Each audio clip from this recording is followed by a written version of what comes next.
नमस्कार, मैं हूं आपके साथ अविनाश कर। आप देख रहे हैं एमपी का खास bulletin good morning Madhya Pradesh, जिसमें एमपी का हर अपडेट आप तक पहुंचाएंगे और ये भी बताएंगे कि मध्य प्रदेश में आगे कौन सी खबरों पर होगी सबकी नजर। शुरुआत करेंगे सुर्खियों के साथ। नीमच में ड्रग तस्करों ने नारकोटिक्स अधिकारियों के वाहन को मारी टक्कर। टीम ने 2 तस्करों को किया है गिरफ्तार। पिकअप से 9 क्विंटल 11 किलो डोडा चूरा भी जब्त किया। मुरैना में रेत माफिया ने युवक को मारी गोली। बाइक निकालने के लिए साइड मांगने पर हमला। 2 लोगों पर केस दर्ज। विदेश यात्रा से लौटते ही एक्शन मोड में सीएम डॉक्टर मोहन यादव। खाद्य वितरण व्यवस्था की समीक्षा की गई। गड़बड़ियों पर सख्त कार्रवाई के निर्देश भी दिए। आज विश्व एड्स दिवस पर इंदौर में कार्यक्रम। केंद्रीय स्वास्थ्य मंत्री जेपी नड्डा होंगे शामिल। सीएम डॉक्टर मोहन यादव भी रहेंगे मौजूद। इंदौर में पंडित धीरेन्द्र कृष्ण शास्त्री का बड़ा बयान। कहा, देश में आर्टिफिशियल इंटेलिजेंस नहीं बल्कि हिंदू इंटेलेक्चुअल इंटेलिजेंस चलेगा। नर्मदापुरम में मकान में लगी भीषण आग। शादी में गए थे घर के लोग। फायर ब्रिगेड की टीम ने आग पर पाया काबू।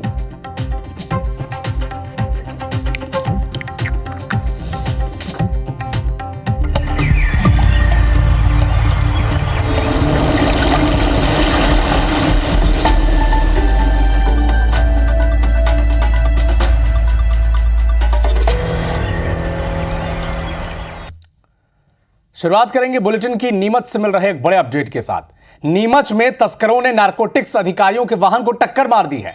इस घटना का वीडियो सामने आया है और इस घटना के वीडियो सामने आने के बाद ये आप समझ सकते हैं कि किस कदर ड्रग माफिया के हौसले बुलंद हैं। देखिए, इन नारकोटिक्स के अधिकारियों पर तस्करों ने किस तरह से हमला किया। टोल नाके के पास इसे रोकने की कोशिश की गई, लेकिन इस रोकने की कोशिश के दौरान जिस तरह से हमला किया इन ड्रग माफिया ने अधिकारियों पर, वो चिंता का विषय है। क्योंकि पहले तो कुछ लोग जाकर उन्हें रोकने की कोशिश करते दिखे और जब उससे भी ना रुके तो बाकायदा इस गाड़ी ने सामने खड़ी वाहन पर टक्कर मारी और उसके बाद वो निकलकर भागने की कोशिश करने लगे। ये देखिए, हालांकि 2 तस्करों को गिरफ्तार कर लिया गया है और 2 तस्वीरें आप देखिए। एक सीसीटीवी फुटेज है किस तरह से टक्कर मारी और एक घटना का लाइव फुटेज है जो वहां मौजूद लोगों ने बनाया है। नारकोटिक्स के अधिकारियों पर यह हमला हुआ है जब सूचना मिली थी कि कुछ तस्कर यहां से अवैध ड्रग्स लेकर वहां से गुजर रहे थे। 9 क्विंटल 11 किलो डोडा चूरा ये वहां से जब्त किया गया। इसकी सूचना मिली थी और इसी सूचना के आधार पर जब उन्हें गिरफ्तार करने पुलिस पहुंची तो बाकायदा कुछ लोगों ने भी टोल नाके पर उन्हें रोकने की कोशिश की और टोल नाके पर ही एक गाड़ी लगाकर उसे रोकने की कोशिश की गई। लेकिन ये जो तस्वीर आप देख रहे हैं जिसमें सामान लदा हुआ है, जिसे आम भाषा में हम कभी 407 कह देते हैं, छोटा हाथी कह देते हैं, मिनी ट्रक जिसे कहते हैं, ये टक्कर मारते हुए अधिकारियों की गाड़ी को घसीटते हुए पीछे तक ले गई। हालांकि गिरफ्तारी कर ली गई है 2 तस्करों की। 9 क्विंटल डोडा चूरा ये जब्त किया गया है। लेकिन इस वीडियो के सामने आने के बाद ये सवाल उठ रहा है कि क्या ड्रग माफिया इतने बेखौफ हो गए हैं मध्य प्रदेश में कि उन्हें नारकोटिक्स के अधिकारियों का, प्रशासन का कोई डर नहीं है, कोई कानून का खौफ नहीं है। हालांकि दाद देनी होगी नारकोटिक्स के अधिकारियों की कि पूरी घेराबंदी कर 2 आरोपियों को गिरफ्तार किया है। और अधिक जानकारी के लिए हमारे सहयोगी राकेश राठौर नीमच से लाइव जुड़े हुए हैं। राकेश, बताएं इस मामले पर क्या अपडेट है, क्योंकि 2 आरोपियों को गिरफ्तार कर लिया गया है। कहां सप्लाई होनी थी, क्योंकि आप बता रहे थे कि मनासा से ये सप्लाई लेकर निकले थे। जी, ये तस्कर जो है ये कार्रवाई पूरी तरीके से नीमच सीमावर्ती इलाके के राजस्थान में हुई है। लेकिन ये जो आरोपी है नीमच जिले के मनासा से निकले थे और मनासा से बड़ी तादाद में ये ड्रग्स लेके निकले थे और ये राजस्थान के बीकानेर में सप्लाई होने वाली थी। लेकिन उसी बीच नारकोटिक्स की टीम ने जो है 36 घंटे से इनके रेकी करी और पूरी तैयारी के साथ इनको घेराबंदी करके पकड़ा है। उस समय जो है इन तस्करों ने बड़े ही क्रूरतापूर्वक जो है नारकोटिक्स अधिकारियों की कार को टक्कर मारी और वहां से भागने की कोशिश की, लेकिन जो है नारकोटिक्स अधिकारियों ने इन्हें बड़ी मशक्कत के साथ दोनों को गिरफ्तार कर लिया है। राकेश, आपसे ये समझना चाहेंगे कि ये इनपुट कहाँ से मिला था और इतनी बड़ी अमाउंट में 9 क्विंटल से ज़्यादा का डोडा चूरा जब्त किया गया है। ये खपाने की तैयारी कहाँ थी अगर, और इसे सप्लाई कहाँ से किया गया था? क्या इस रैकेट के बारे में, सिंडिकेट के बारे में कोई जानकारी मिल पाई है? सर, बेसिकली नीमच मंदसौर जिला जो है ये यहाँ पर सर बहुत तादाद में अफीम उत्पादन होता है और ये सारे जो अफीम और उसके डोडा चोरा और ये सब उसी की जो है यहाँ पर ज्यादा मात्रा रहती है। अक्सर यहाँ पर ऐसे तस्कर होती रहती है कार्रवाइयाँ, लेकिन ये बड़ी मात्रा में ये मनासा से भरकर पूरे नीमच जिले के अलग अलग हिस्सों से इकट्ठा किया होगा और ये सर राजस्थान के बीकानेर में खपाने की इनकी योजना थी। लेकिन नारकोटिक्स को इस बात की सूचना मिली, गोपनीय सूचना, और उन्होंने इस गोपनीय सूचना के आधार पर जो है राजस्थान के नयागांव पोल पर जो है इनको घेराबंदी करके पकड़ा है और उस समय काफी मशक्कत और इनके बीच मामूली मुठभेड़ भी हुई है। लेकिन इस दौरान 2 तस्करों को जो है नारकोटिक्स टीम ने गिरफ्तार कर लिया है। ठीक है राकेश, आप इस खबर पर नजर बना के रखिएगा, आगे भी आपसे अपडेट हम लगातार लेते रहेंगे। शुक्रिया तमाम जानकारी के लिए। तो माफिया के हौसले बुलंद हैं, न सिर्फ ड्रग माफिया बल्कि रेत माफिया, क्योंकि मुरैना में रेत माफिया के हौसले बुलंद होती जो तस्वीरें हैं ये वायरल हो रही हैं और सवाल उठ रहा है प्रशासन पर। माफिया ने एक युवक को गोली मार दी है, गोली लगने से एक युवक घायल है, इलाज जारी है। बाइक निकालने के लिए साइड मांगने पर यह हमला कर दिया गया, उस पर गोली मार दी गई। युवक अपनी मां को लेकर गांव जा रहा था और 2 लोगों पर पुलिस ने केस दर्ज किया है। सराय छोला थाना इलाके की घटना बताई जा रही है। अपनी मां को लेकर वो जा रहा था और साइड मांगी बाइक से, और इस पर यह बात इतना विवाद बढ़ गया कि गोली ही मार दी सीधे। सोचिए, छोटी छोटी बातों पर फायरिंग हो रही है। बाइक निकालने के लिए साइड मांगी इस व्यक्ति ने, और साइड मांगना ही इतनी बड़ी गलती इससे हो गई कि रेत माफिया के जो लोग थे, रेत माफिया थे, इन्होंने गोली मार दी इस युवक को। अब इलाज जारी है। अपनी मां के साथ ये कहीं जा रहा था और केवल पास ऑन करने के लिए, गाड़ी साइड करने के लिए जब इसने कहा तो गोली मार दी गई इसे। आप सोच सकते हैं कि वहाँ पर रेत माफिया के हौसले कितने बुलंद हैं, उन्हें कानून का कितना डर है, इस बात का अंदाजा आप लगा सकते हैं। अधिक जानकारी के लिए हमारे सहयोगी सत्येंद्र सिंह तोमर हमारे साथ लाइव जुड़े हुए हैं। सत्येंद्र, बताएं क्या हुआ था वहां पर?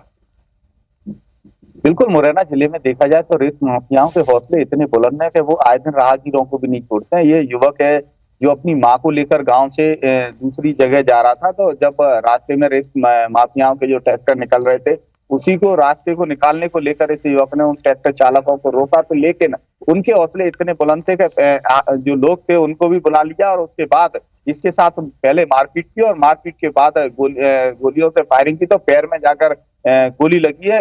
वहां जैसे ही आसपास के जो लोग थे, जो ग्रामीण थे, उनको सूचना मिली, वो तत्काल प्रभाव से मौके पर पहुंचे और उसके बाद जैसे ही गांव के लोग पहुंचे तो जो माफिया थे वो ट्रैक्टर ट्रॉली लेकर और सभी आरोपी मौके से फरार हो गए और उसके बाद इस घायल को जिला अस्पताल मुरैना लाया गया। मुरैना से डॉक्टरों ने इसकी हालत को गंभीर देखते हुए ग्वालियर रेफर कर दिया है, जहां पर उसका उपचार जारी है। हालांकि देखा जाए जिले में कई जनप्रतिनिधियों के भी बयान आते हैं। हाल ही में अभी कांग्रेस के जो विधायक है अंबा से देवेंद्र सखवार, उन्होंने भी सवाल खड़े किए कि रेत माफियाओं का बीजेपी के राजनेताओं से बड़ा गठबंधन है, इस कारण से रेत पर कार्रवाई नहीं हो पाती है। इसमें प्रशासनिक और पुलिस के अधिकारी भी मिले हुए हैं जो लगातार रेत उत्खनन पर सहयोग कर रहे हैं माफियाओं का, और लगातार इसलिए इसका एक सबसे बड़ा जो कारण है, इसलिए ये माफियाओं पर कार्रवाई नहीं हो पा रही है।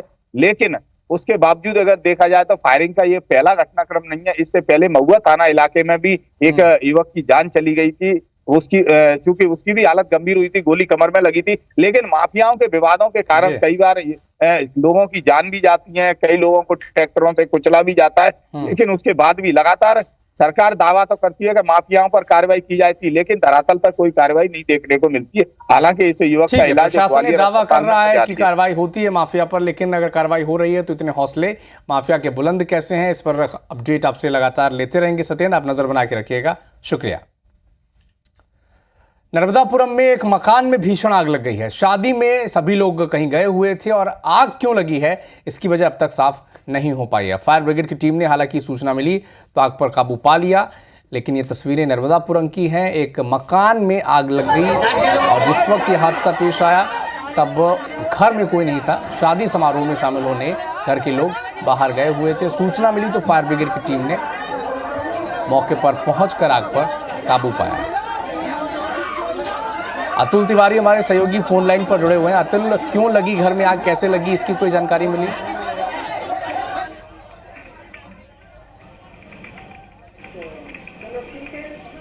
अतुल, आपको हमारी आवाज आ रही है? ठीक है, अतुल से संपर्क करने की हम कोशिश करेंगे, लेकिन नर्मदापुरम में फायर ब्रिगेड की टीम ने आग पर काबू पा लिया। चूंकि एक मकान में भीषण आग लग गई थी, लेकिन तब तक लाखों का सामान जलकर राख हो गया। घर के जो लोग थे शादी समारोह में गए हुए थे। हालांकि आग कैसे लगी इसकी जानकारी अब तक नहीं साफ हो पाई है। अतुल हमारे सहयोगी अधिक जानकारी के लिए जुड़ चुके हैं। अतुल, कैसे लगी आग, सूचना मिल पाई है? सर, अभी इसकी जुटाई जा रही है कि आग किस प्रकार से लगी है। देर रात का मामला बताया जा रहा है। सुनी मालवा का जो जेल रोड है वहां पर एक मकान में आग लगी थी। जब आसपास के लोगों ने आग लगते हुए देखी तो उन लोगों ने तुरंत फायर ब्रिगेड को और मकान मालिक जो थे उनको सूचना दी। मकान मालिक जो थे कि एक शादी में सुनी मालवा ही गए थे पास में, और आग इतनी भयंकर थी कि उस आग से बाजू वाले मकान में भी आग लग गई। फायर ब्रिगेड पहुंची है और फायर ब्रिगेड ने लगातार 2-3 बार फायर ब्रिगेड वहां पर गई और उसने पानी से आग को बुझाई है और बमुश्किल आग पर काबू पाया गया देर रात।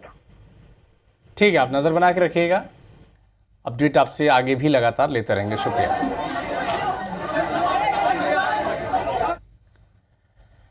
विश्व एड्स दिवस के मौके पर एमपी में पहली बार एक मुख्य कार्यक्रम होने जा रहा है, जिसमें एक बड़ा ही भव्य आयोजन होगा। केंद्रीय स्वास्थ्य मंत्री जेपी नड्डा इसमें शामिल होंगे। सुबह 6:45 पर वो इंदौर पहुंचेंगे जेपी नड्डा। उनके साथ मुख्यमंत्री डॉक्टर मोहन यादव, उप मुख्यमंत्री जगदीश देवड़ा, राजेंद्र शुक्ल मौजूद रहेंगे। अन्य नेता भी वहां पर मौजूद रहेंगे। और आज जागरूकता फैलाने के लिए एक थीम सॉन्ग का उसे रिलीज करना है। तो एक बड़ा अपडेट आप तक पहुंचा दें। विश्व एड्स दिवस आज है और इस मौके पर एक जागरूकता फैलाने के लिए थीम सॉन्ग लॉन्च किया जाएगा, जिसको लॉन्च करने के लिए भारतीय जनता पार्टी के राष्ट्रीय अध्यक्ष और केंद्रीय स्वास्थ्य मंत्री जेपी नड्डा इंदौर पहुंचने वाले हैं।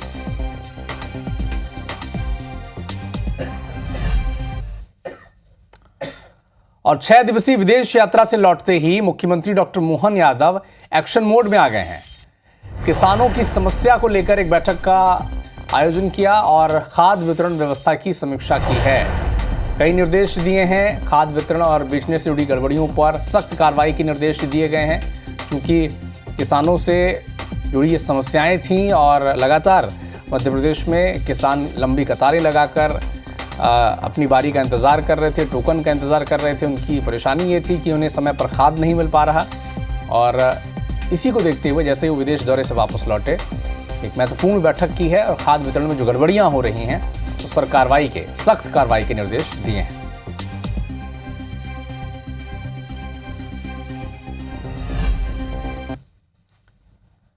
इंदौर में पंडित धीरेन्द्र कृष्ण शास्त्री ने लव जिहाद, बांग्लादेश में हिंदुओं पर हो रहे अत्याचार, आर्टिफिशियल इंटेलिजेंस जैसे मुद्दों पर एक बड़ा बयान दिया। क्या कहा धीरेन्द्र कृष्ण शास्त्री ने? कहा कि लव जिहाद जैसे मुद्दों से बचने के लिए परिवार को जागरूक बनाना बेहद जरूरी है। माता पिता बच्चों को संस्कार दें, रामायण महाभारत देखने के लिए प्रेरित करें। एआई को लेकर कहा, आर्टिफिशियल इंटेलिजेंस को लेकर कहा कि अब एआई नहीं बल्कि हिंदू इंटेलेक्चुअल इंटेलिजेंस ये चलेगा। आगे कहा कि हिंदू राष्ट्र के लिए हिंदुओं में एकजुटता जरूरी है। ये भी बताया कि वे जल्द ही इंदौर में भी पैदल यात्रा करेंगे। तो छतरपुर से जिस यात्रा की शुरुआत हुई थी 160 किलोमीटर की, उसका समापन ओरछा में हुआ और अब इन मुद्दों पर खुलकर धीरेन्द्र कृष्ण शास्त्री अपना विचार रख रहे हैं। भेदभाव की करो विदाई। हम हिंदुत्व का मतलब ये नहीं है कि हम देश के खिलाफ हैं। जितने भी मुसलमान और ईसाई हमारे वीडियो को देखें, बहुत कान खोलकर सुन लें, हम तुम्हारे भी साथ हैं। हमें तुमको भगाना नहीं है, बस बात इतनी है, कायदे में रहोगे तो फायदे में रहोगे। एआई के बाद एक नई लॉन्चिंग की जरूरत है, HI AI मतलब आर्टिफिशियल इंटेलिजेंट, HI का मतलब हिंदू इंटेलेक्चुअल। HI की बहुत जरूरत है, हिंदू इंटेलेक्चुअल की बहुत जरूरत। First intelligent Hindu, second unity of Hindu, third businessman Hindu. अरे भारत के हिंदुओं, अगर तुम्हें अपनी संस्कृति और सभ्यता को पुनः स्थापित करना है, इस देश को बांग्लादेश होने से बचाना है, तो हमें भेदभाव और जात पात से ऊपर उठ करके हिंदुओं को एक हर हाल में होना ही पड़ेगा। खरगोन के खंडवा बड़ोदरा राष्ट्रीय राजमार्ग पर जिरातपुरा फाटक के पास एक तेज रफ्तार बस अनियंत्रित होकर पलट गई। जेसीबी के जरिए बस को सीधा किया गया। इसके बाद बस में फंसे लोगों को ग्रामीणों ने बाहर निकाला। हादसे में 3 महिलाओं की जान चली गई, एक की मौत हो गई बच्चे की, और 21 लोग इसमें घायल हो गए हैं। 12 घायलों को खरगोन के जिला अस्पताल रेफर किया गया है। और हादसे की सूचना मिलने पर प्रशासन के अधिकारी, एसपी, एसडीएम, एएसपी सब मौके पर पहुंच गए हैं। बस कंडक्टर को हिरासत में ले लिया गया है। 4 मृतकों में से फिलहाल 2 की पहचान ही हो सकी है।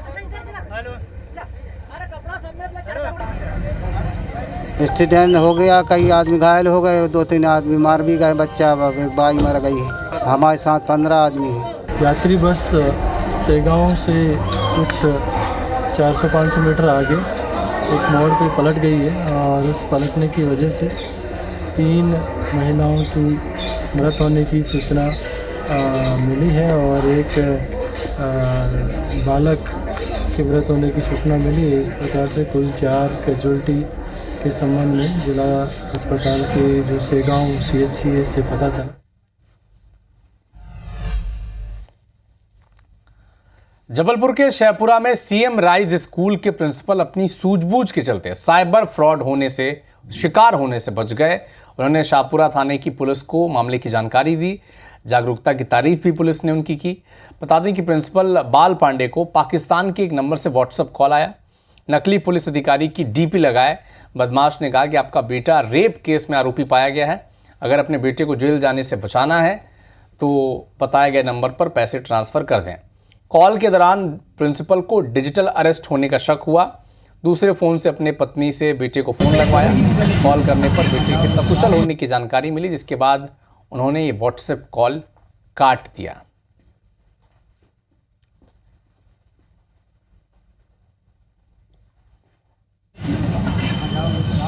रेप केस में अरेस्ट हो चुका है और अभी हमारे अंडर में है। तो बोले पेपर में देना है, पत्रकार आ चुके हैं, पेपर में देना है कि जेल हो जाएगी, तो उसके बाद में फांसी भी हो जाती है। तो बच्चे को फ़ोन लगाया तो बच्चे ने उठाया। तो मैंने कहा बेटा ये ऐसा ऐसा फ़ोन आया है, तो ऐसा बोले पापा ये तो बहुत फ्रॉड चल रहा है, आप उसके झांसे में मत आओ। जब इनके पत्नी ने बताया कि इनके बच्चे से बात हो गई है तो फिर ये पूरी तरह समझ गए कि ये जो व्यक्ति इनको फ़ोन कर रहा है, जो पाकिस्तान के नंबर से पुलिस अधिकारी बनकर इनको भय दिखा रहा है, वो एक ठग है। और इनने पूरी तरह उनकी बातों को नकार दिया और इस तरह एक बड़े धोखाधड़ी से बाल पांडे जी बच गए। एक बड़ा अपडेट आपको उज्जैन से बता दें। दिल्ली के पूर्व डिप्टी सीएम मनीष सिसोदिया अब उज्जैन पहुंचे हैं। बाबा महाकाल के उन्होंने दर्शन किए हैं, पूजा अर्चना की है और ये तस्वीर आपके सामने है। दिल्ली के पूर्व डिप्टी सीएम मनीष सिसोदिया ये बाबा महाकाल के दर पर पहुंचे हैं और सुबह सुबह जो पूजा होती है उस पूजा में शामिल हुए हैं।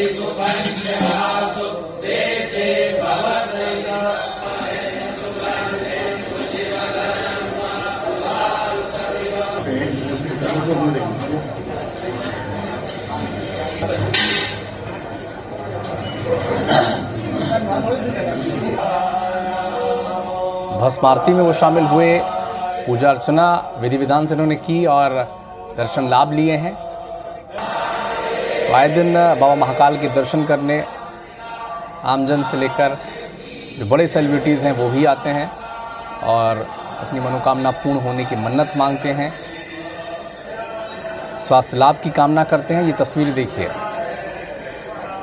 दिल्ली के पूर्व डिप्टी सीएम मनीष सिसोदिया सब परिवार पहुंचे, बाबा महाकाल के दर्शन किए और पूजा अर्चना भी की।